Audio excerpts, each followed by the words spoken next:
어느새 우리 교회 창립 14주년이 되었습니다. 내가 시작은 미약하지만 끝은 창대하리라 하신 욥기의 말씀처럼 우리 교회는 지난 14년 동안 점점 성장하고 점점 더 성숙해졌으며 모든 부분에서 풍성하게 하시는 하나님의 은혜와 능력을 경험했습니다. 이제는 우리 교회를 부러워하며 또 우리 교회를 향해서 많은 기대를 여러 교회와 수많은 사람들이 하는 것을 알게 되었습니다. 이번에 우리 교단 총회에 참석을 했는데 우리 교회에 대한 소문이 많이 나 있었어요. 만나는 목사님들마다 말씀을 하셨고, 또 이 시대에 유럽과 아프리카 선교를 위해서 귀하게 쓰임받는 교회가 되기를 또 권면하고 또 기대하는 격려의 말씀을 많이 해주셨습니다. 이 모든 것이 하나님의 크신 은혜임을 고백하지 않을 수가 없습니다.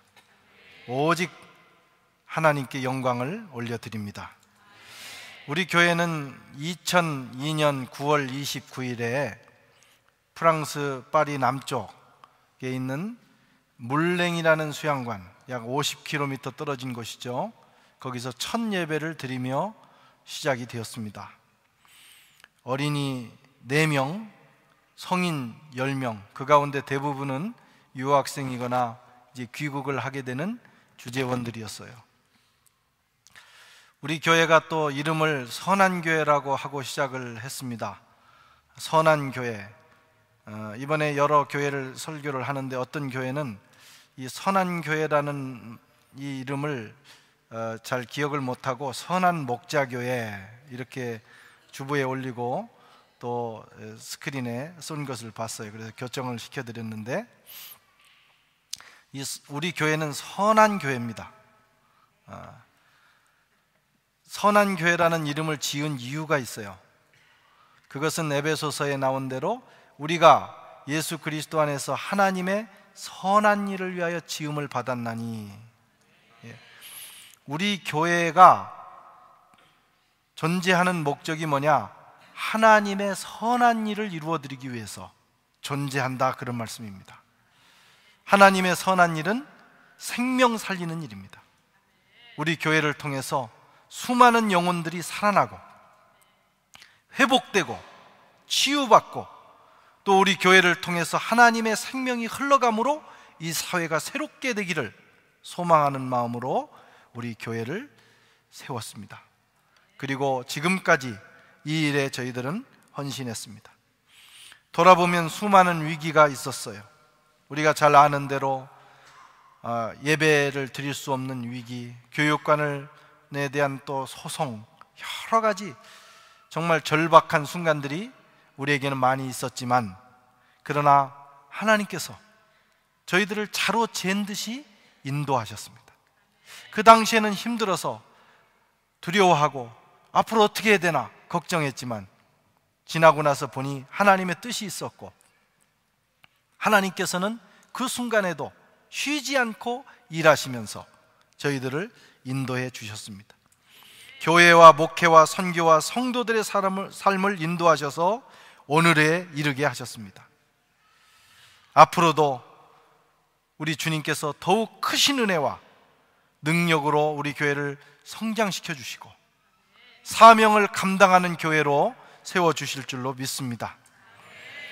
우리 교회가 정말 선한 일을 위하여, 생명 살리는 일을 위하여 크게 쓰임받기를 바라는 것이 저희들의 소망입니다.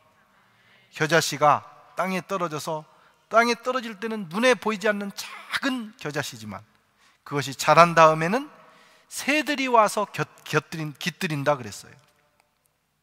교회가 비록 작게 시작했지만 앞으로 점점 성장하고 부흥해서 수많은 영혼들, 그리고 이 지역 사회까지도, 아니 유럽과 아프리카까지도 품어내는 그런 교회가 되기를 바랍니다.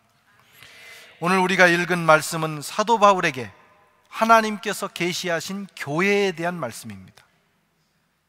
몇 가지 특징이 있습니다. 첫째는 교회는 그리스도의 몸이라고 말씀합니다. 1절에 보면 교회는 그의 몸이니. 여러분, 교회가 무엇입니까? 교회는 단순히 인간들이 모여서 조직한 조직체가 아닙니다. 그런 조직은 세상에 많이 있습니다. 교회는 영적으로 거룩하신 주님의 몸입니다.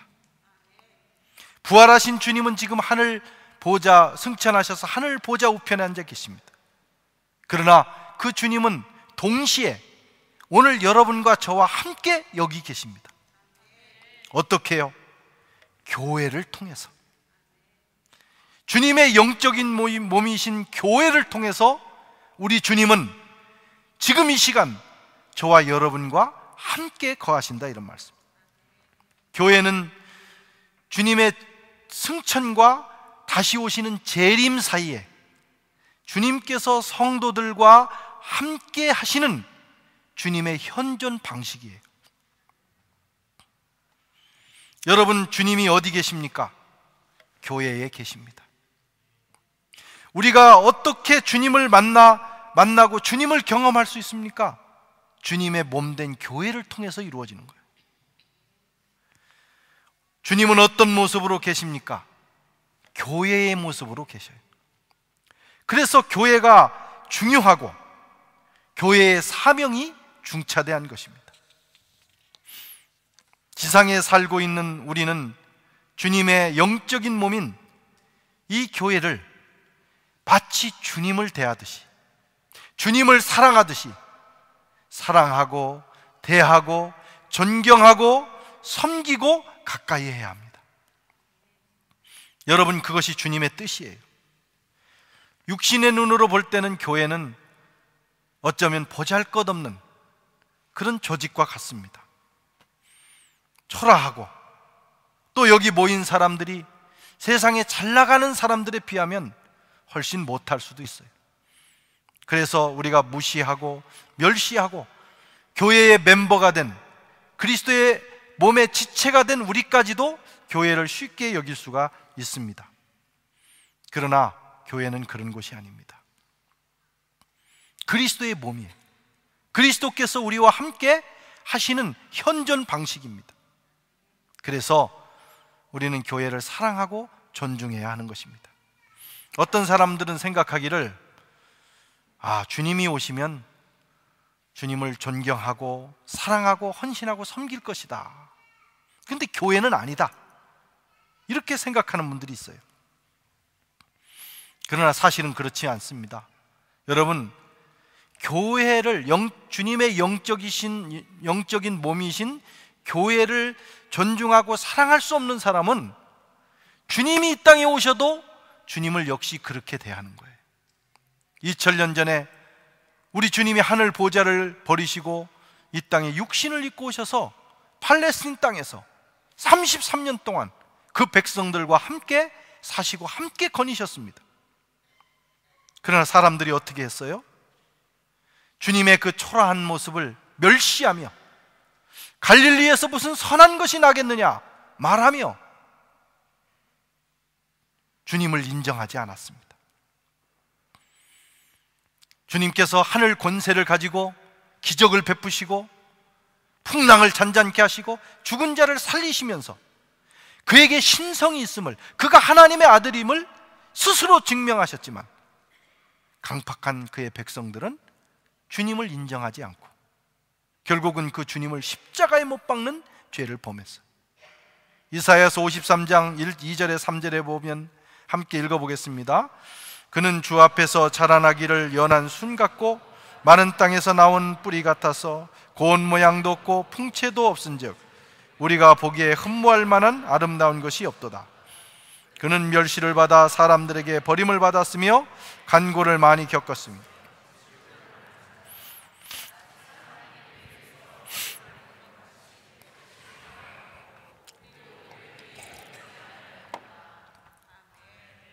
이 예언대로 이루어진 거예요. 주님이 이 땅에 오셔서 그들과 거닐었지만 사람들은 주님의 외모를 보고 주님을 멸시했습니다. 교회도 마찬가지예요. 여러분, 사람들의 눈에 보기에는 정말 보잘것없는 아무 능력도 없는 그런 하나의 조직으로 보입니다. 그래서 함부로 말하고 함부로 대합니다. 심지어는 성도들까지도 이 주님의 몸, 이 영적인 몸인 주님의 현존인 이 교회를 그렇게 생각하지 않고 쉽게 생각하면서 대하는 것을 봅니다. 영적으로 눈이 어둡기 때문이에요. 우리의 이 모임이 주님의 거룩하신 영적인 몸임을 우리가 깨닫는다면 우리가 그렇게 말하지 못하고 그렇게 행동하지 않게 되는 것입니다. 교회를 주님의 몸으로 믿고 이 영광스러운 교회를 사랑하고 소중히 여기는 사람만이 여러분 장차 우리 주님을 그렇게 대할 수 있게 되는 것이죠. 뿐만 아니라 여러분 교회의 사명이 큽니다. 세상 사람들은 하나님을 아는 방식이 딱 하나 있어요. 세상 사람들이 성경을 읽겠습니까? 기도를 하겠습니까? 세상 사람들이 예수 그리스도가 어떤 분이신가, 하나님이 어떤 분이신가를 아는 유일한 방법은 교회를 통해서입니다. 교회가 잘하면 예수님을 잘 알게 됩니다. 그러나 교회가 잘 못하면 예수님에 대한 오해를 하게 되는 거예요. 교회가 사랑하면 예수님은 사랑이시다는 걸 알게 돼요. 교회가 베풀면 예수님은 자기 생명까지도 베푸시는 하나님이심을 알게 된다, 이런 말씀. 한국 사회는 이제 주님을 외면하고 또 반기독교적인 사회로 변해가고 있습니다. 제가 매년 한국을 다녀오는데 갈 때마다 점점 더 그 강도가 세지는 것을 보게 돼요. 반기독교 정서가 아주 깊어지는 것을 느끼게 됩니다. 이번에 제가 추석을 20년 만에 처음 고향에서 보내게 됐어요. 이틀을 부모님과 함께 또 찾아오는 우리 일가 친척들과 함께 보내게 됐습니다. 참 뜻깊고 감사한 시간이었고, 저희 가정이 본래는 예수 믿지 않는 가정이었는데 이제 한 50년 정도 복음이 들어와서 이렇게 지내면서 온 가족이 다 이제 예수를 믿는 그런 가정이 됐어요. 그런데 우리 가족들 중에, 일가 친척들 중에 정말 하나님의 기적을 경험하고 주님의 그 능력과 치유를 경험하고 이렇게 살았던 분들이 살고 있습니다. 그런데 대화를 나누는 중에 보니까 정말 주님을 사랑하고 그 신앙에 대한 확신은 깊은데, 대화 중에 이 교회, 자기들이 섬기는 교회, 또 목회자, 또 리더십, 이런 것들에 대한 아주 그 네거티브한 감정들이 있는 것을 봤어요. 얼마나 가슴이 아팠는지 몰라. 이게 한국교회의 현주소다. 한국교회 현주소. 주님은 사랑하는데 교회는 사랑할 수 없다는 거예요. 여러분, 그렇지 않습니다. 정말 주님을 사랑하는 사람은 주님의 영적인 몸인 교회, 비록 초라하고 여기에 많은 모순이 있고 많은 죄악이 아직 있는 완전하지 못한 모습이라 할지라도 그 교회를 사랑할 수 있어야 하는 것입니다. 한국교회가 이렇게 된 것이 무슨 누구의 책임입니까? 모두 자기 책임은 아니라는 거예요. 목사님들은 장로님들 책임이라는 거예요. 이번에 가서 많은 분들을 만났는데 이분들을 만나면 저분들을 얘기하고 너무 힘들다는 거예요. 우리 장로님들 때문에 힘들다. 또 장로님들을 만나면 우리 목사님이 걱정이다. 또 성도들을 만나면 우리 리더십들이 문제다. 리더십들을 만나면 요즘 성도들이 헌신하지 않는다. 어쩌자는 거예요. 공을 서로 넘깁니다. 여러분, 특별히 누구의 책임도 아니에요. 우리의 한국교회가 여기까지 온 것은 우리 모두의 책임이에요. 목사의 책임이고 장로의 책임이고 권사, 집사, 성도의 책임이에요. 우리 모두가 한 몸이기 때문입니다.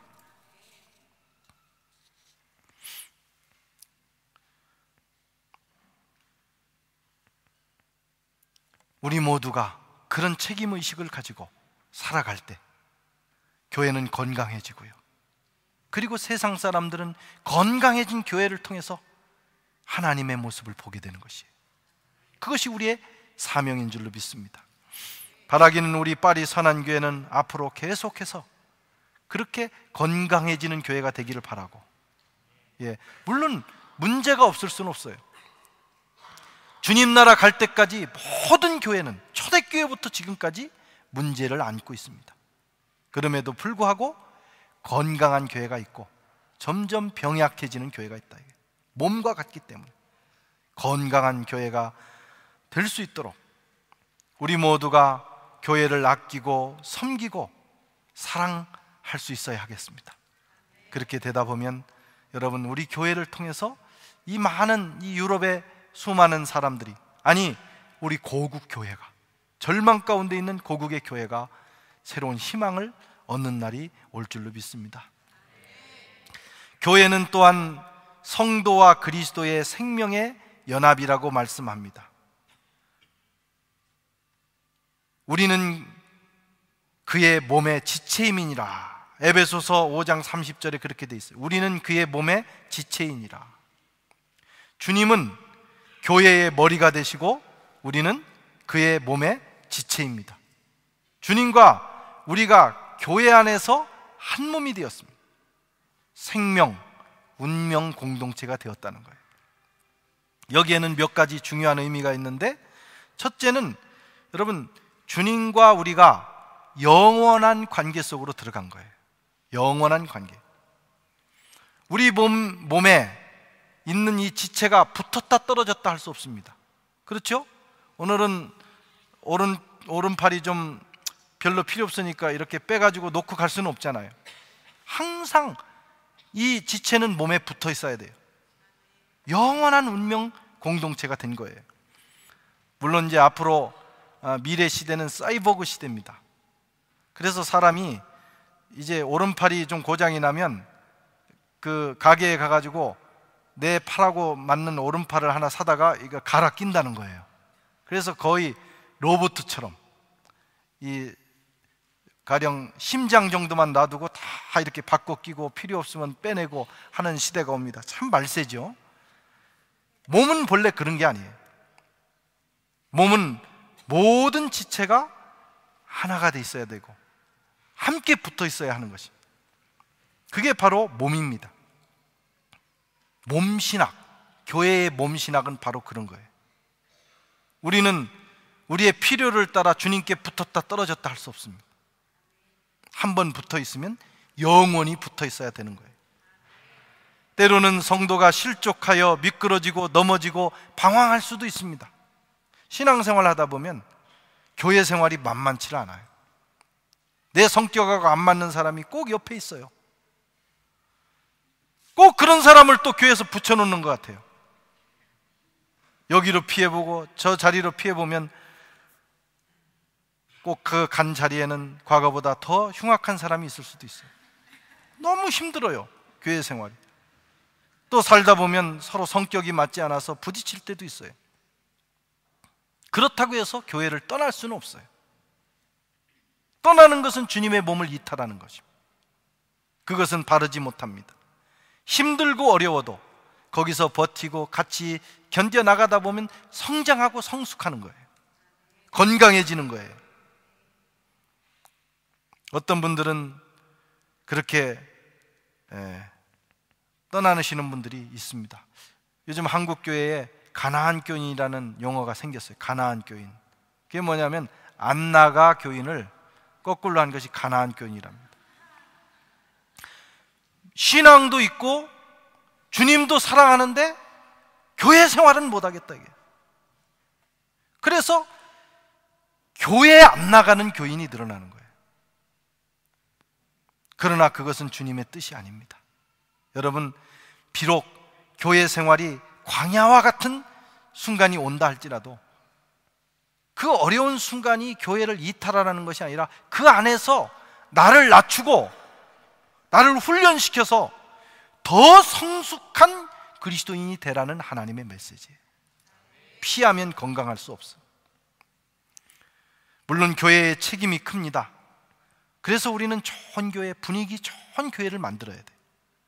가능하면 와서 시험 들지 않을 수 있는 좋은 교회가 되기 위해서 서로 노력해야 됩니다. 자신을 바꾸고 낮추고 교정해야 해요. 그러나 그럼에도 불구하고 여러분, 문제가 있을 수 있어요. 그래도 교회를 떠나면 안 되는 거예요. 거기를 떠나면 당장은 편한 것 같지만 나무에서 가지가 떨어져 나간 것처럼 시간이 지난 다음에는 금방 말라버립니다. 원수마귀가 기다렸다는 듯이 낚아챕니다. 병들게 됩니다. 그게 몸이에요. 영원한 관계로 들어갔다. 그것을 유지하도록 주님이 하신 것입니다. 또 그리스도와 성도가 생명연합체가 되었다고 하는 것은 우리가 주님과 운명을 같이 하는 존재가 됐다는 거예요. 이 말씀은 이와 같은 것입니다. 우리가 아플 때 주님도 함께 아파한다는 거예요. 우리가 힘들어할 때 주님도 힘들어하시고, 우리가 슬퍼하시면 주님도 슬퍼하신다 이거예요. 우리가 고민하고 있을 때 주님도 그 문제를 가지고 함께 고민하는 관계가 됐다는 거예요. 여러분, 얼마나 좋습니까? 반대로 이런 겁니다. 우리도 주님 걸어가신 길을 걸어가야 되는 거예요. 내 필요한 것만 취하는 것이 아니라 우리가 주님과 운명 공동체가 됐다는 것은 주님이 십자가를 지셨으면 나도 십자가를 져야 된다는 거예요. 주님이 가시밭길을 걸어갔으면 우리도 아버지의 뜻을 위해서 기꺼이 주님과 더불어 가시밭길을 가야 하는 것입니다. 주님이 계신 곳에 우리도 있어야 하는 거예요. 그게 바로 운명 공동체. 뿐만 아니라 우리는 교회 안에서 다른 성도들과도 한 운명을 가지고 살아가야 합니다.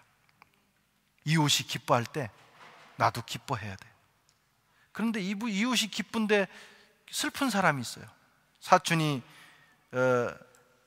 집 사면 땅 사면 배가 아프다고. 그건 정상이 아닙니다. 우리가 정말 좋은 교인, 교회 안에서 그리스도의 몸이 됐다, 지체가 됐다는 것은 이런 거예요. 누가 잘 되면, 우리 성도 중에 누가 잘 되면 너무 잠이 안 올 정도로 기쁜 거예요. 잠이 안 올 정도로 배가 아프면 안 되는 거예요. 성도가 누가 어려워 있으면 그 문제 때문에 같이 밤잠을 못 자면서 금식하면서 기도하면서 함께 그 아픔에 동참해야 하는 거예요. 경상도 사투리, 경상도 말에 우리가 남이가, 그런 말이 있어요. 우리가 남이 아닙니다. 성도 다르고 핏줄도 다르고 이름도 다르고 다 다르지만 교회에서 처음 만난 사람일지라도 우리는 그리스도 안에서 한 몸이에요. 우리가 남이 아닙니다. 몸에 바이러스가 들어오면요, 제가 요 몇 년 동안 감기가 안 걸렸어요. 그런데 이번에 한국에서 일정이 좀 바빠서 체력을 소모하고 와서 그런지 와서 어젯밤에 목이 아프기 시작해요. 지금 이제 많이 좋아졌는데, 그러니까 이 목이 아파도 여기만 아프지 내 뭐 팔, 다리, 머리 이런 건 그냥 잤으면 얼마나 좋겠어요. 피곤한데. 근데 목이 아픈데 온몸이 못 자는 거예요. 신음하고 끙끙거리고 일어났다 앉았다. 바이러스가 하나 들어와서 몸의 한 지체에 붙으니까 온몸이 그걸 이겨내기 위해서 애를 쓰는 거예요. 그게 정상 아니겠어요? 그게 몸이라는 것입니다. 교회 안에서 성도는 이런 삶을 살아야 합니다. 그게 좋은 교회고 건강한 교회. 히브리서 10장 24절에 서로 돌아보아 사랑과 선행을 격려하며, 성도는 서로 돌아보는 관계가 돼야 됩니다. 빌립보서 2장 4절에 각각 자기 일을 돌볼 뿐더러 또한 각각 다른 사람의 일을 돌보아 나의 기쁨을 충만하게 하라. 자기 일만 돌보면 안 됩니다. 자기 일을 할 뿐만 아니라 성도들의 일들을 돌아보는 그런 교회가 돼야 돼요. 사실 그게 주님의 뜻입니다. 우리는 교회를 통해서 주님과 이웃과 영원한 관계로 돌아갔어요. 그 기능이 잘 이루어질 때 교회가 건강해지고 그 교회를 통해서 하나님의 역사가 일어나는 줄로 믿습니다. 지난 14년도 우리 교회는 그런 교회였어요. 그러나 앞으로 이제 15주년을 향해서 달려가는 우리 교회는 더욱 이 주님의 몸의 기능이 아주 건강하게 일어나는 교회가 되었으면 좋겠습니다. 세 번째로, 그리스도께서 교회의 머리가 되신다고 말씀합니다. 22절 같이 읽겠습니다. 그를 만물 위에 교회의 머리로 삼으셨느니라. 여러분, 만물이 있고 모든 피조물이 있고 그 위에 교회가 있고 교회 위에 그리스도께서 계십니다. 이것이 영적인 질서예요. 주님은 교회의 머리가 되시고 그 주님은 그 교회를 통해서 만물을 다스리십니다. 교회가 주님께 철저하게 순종하면 교회는 잘 되게 돼 있어요. 부흥하게 돼 있어요. 하늘의 생명과 능력으로 충만하게 돼 있어요. 그리고 그 교회가 건강하게 되면 세상도 회복되고 세상도 축복의 땅으로 변화가 됩니다. 이것이 영적인 질서입니다. 이 교회를 음부의 권세가 이기지 못하고 이 교회는 마귀의 권세가 이기지 못합니다. 오늘날 교회가 이런 주님의 능력과 권세를 드러내지 못하는 이유가 있어요. 그것은 교회가 머리 대신 그리스도께 복종하지 않기 때문에 다 자기 소리를 내고 다 인간 냄새를 풍기는 거예요. 자기 뜻대로 하려고 하기 때문에. 교회가 교회의 머리가 되신 예수 그리스도, 주님이 무엇을 원하실까? 주님의 뜻은 무엇일까? 주님이 말씀하시면 그 말씀에 100% 복종하겠나이다 하는 자세로 우리가 주님 앞에 서면, 여러분, 그 주님으로부터 온 성도들의 그 지체에 이르기까지 하나님의 생명과 능력과 권세가 흘러가게 돼 있어요. 그런 교회가 세워진 지역은 생명을 얻게 돼 있습니다. 변화가 되게 돼 있는 것이죠. 이 시대의 놀라운 역사가 그런 교회가 있는 곳에 일어납니다. 여러분, 영국이라는 사회가 막 타락하고 그래서 영국이라는 사회가 무너져 갈 때 하나님께서는 건강한 교회들을 일으키십니다. 그래서 그런 건강한 교회가 굳게 서게 되면 그 교회를 통해서 흐르는 은혜로 사회가 회복되는 것을 보게 돼요. 이게 하나님의 역사입니다. 우리 선한교회가 이 시대에 그런 교회가 될 수 있기를 바랍니다. 우리 교회는, 우리 교회의 머리는 주님이십니다. 누구도 아니에요. 우리 모두 주님이 무엇을 원하십니까? 우리의 머리 대신 주님께 복종해야 합니다. 우리 주님께서 이 교회를 세우셨고, 우리 주님께서 이 교회를 인도하셨고, 이끄셨고, 그리고 지켜주셨습니다. 그 주님께서 앞으로도 우리 교회를 인도해 주실 거예요. 우리가 할 일은 그분께 복종하는 일입니다. 또 네 번째로, 하나님은 교회를 통해서 세상을 구원하신다고 말씀합니다. 23절 읽어보겠습니다. 교회는 그의 몸이니 만물 안에서 만물을 충만하게 하시는 자의 충만이니라. 공동번역 읽겠습니다. 교회는 그리스도의 몸이며 만물을 완성하시는 분의 계획이 그 안에서 온전하게 이루어집니다. 교회의 목적이 있다는 거예요. 교회의 목적은 이 세상을 구원하시는 하나님의 구원의 역사를 이루시는 거예요. 하나님께서 구원을 계획하셨고, 예수 그리스도께서 오셔서 십자가에서 구원을 이루셨고, 성령께서 그 구원을 이 세상에 적용을 시키시는데, 그 일을 위해서 하나님이 세우신 조직이 바로 교회라는 겁니다. 그래서 이 교회를 통해서 세상 구원하는 일들이 이루어지는 거예요. 교회가 건강하면 세상이 건강해지는 이유가 거기 있어요. 교회가 사명을 다하면 그 지역에 있는 수많은 영혼들이 살아나는 이유가 여기에 있습니다. 여러분, 세상이 잘 되는 길은 교회가 건강하게 성장하는 거예요. 여러분, 가정이 행복해지고 하나님의 축복으로 가득한 길이 뭐냐? 우리가 섬기는 교회가 은혜로운 교회, 정말 하나님의 생명으로 가득한 교회가 되는 거예요. 오늘날 많은 사람들은 교회가 우선이냐 가정이 우선이냐, 이 문제를 가지고 얘기합니다. 많은 사람들이 가정이 우선이라고 생각해요. 특별히 미국에 가면, 미국은 이 가정이라고 하는 것에 대해서 그 최고의 가치를 둡니다. 이 가치에 벗어나는 것이면 뭐든지 안 되는 거예요. 그러나 성경은 그렇게 말씀하지 않습니다. 건강한 가정이 모여서 건강한 교회도 이룰 수 있지만, 여러분, 교회가 건강해지고 은혜로워지고 예수 그리스도의 생명으로 가득하게 되면 거기에 속한 성도들의 영혼과 가정이 건강해진다 이거예요. 그게 영적인 질서입니다. 그 우선순위를 우리는 기억해야 합니다.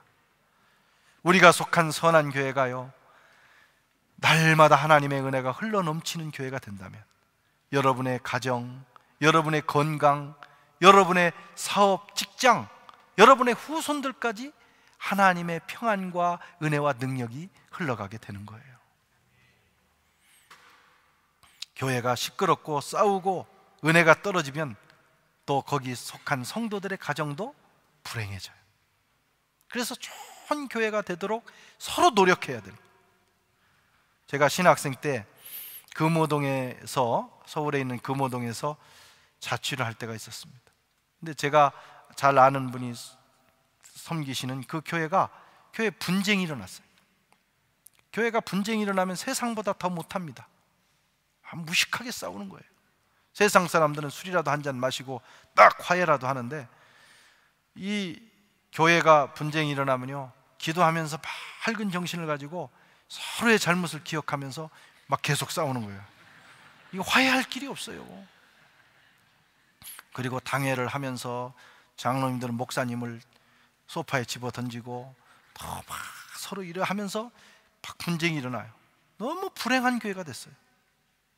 제가 그 교회는 어렸을 때 우리 시골 교회에 여름 성경학교를 왔던 그런 교회였기 때문에 너무 추억이 좋아요. 그분들이 왔다 갈 때면 우리는 엉엉 울면서 그 선생님들이 올 1년을 기다리면서 살았던 교회예요. 그런데 분쟁이 일어났어요. 그런데 참 놀라운 것은 그 분쟁이 일어난 다음에 교회가 줄초상이 나는 거예요. 어려워지는 거예요. 자꾸 성도들이 병들게 되고 막 가정에 갈등이 생기게 되고. 그걸 보면서 저도 굉장히 놀라운 걸 깨달았어요. 야, 교회가 은혜로워야 된다. 근데 어떤 교회는 은혜로운 교회가 있어요. 모이면 성도들이 행복해하고 기도하고 말씀 중심으로 살고 그러면 점점 성도들의 삶도 윤택해져요. 갈등하던 부부가 그 갈등을 멈추고 행복한 가정으로, 사업도 일어나고 가정이 더 잘 되는 역사가 일어난다 이거. 교회는 여러분 그런 영적 질서입니다. 그래서 여러분, 우리 파리 선한 교회가 정말 은혜로운 교회가 될 수 있도록 우리 모두가 노력을 해야 돼. 그렇게 하면 누가 좋으냐? 아유, 담임 목사만 좋으라고. 그렇지 않습니다. 여러분들이 좋은 거예요. 누구 좋으라고? 여러분들이 좋으라고. 그리고 여러분들만 좋은 게 아닙니다. 우리 교회를 통해서 이 프랑스 파리가 행복해져요. 이 사회가 회복되는 역사가 일어나는 것이죠. 은혜로운 교회, 생명과 능력이 넘치는 교회가 될 수 있도록 기도하고 헌신할 수 있기를 바랍니다. 우리 교회가 생명을 살리고 삶을 변화시키고 예배가 살아있는 교회가 되도록 우리 모두 노력해야 할 것입니다. 그러면 우리는 이 교회로부터 흘러나오는 신령한 물을 먹고 새로워지는, 풍성해지는 역사를 경험하게 될 것입니다. 사랑하는 성도 여러분, 교회는 주님의 몸이에요. 여러분 믿으십니까? 교회는 거룩하신 주님의 몸이에요. 이 교회를 사랑하고 아끼고 이 교회를 섬기는 일에 기쁨으로 참여하시기 바랍니다. 그리고 우리 교회를 통해서 부어주시는 하나님의 은혜와 능력을 여러분 마음껏 누리시고, 또 우리 교회를 통해서 이 은혜가 흘러가 이 사회가 변화되는 역사가 있기를 주의 이름으로 축원합니다. 하나님 아버지,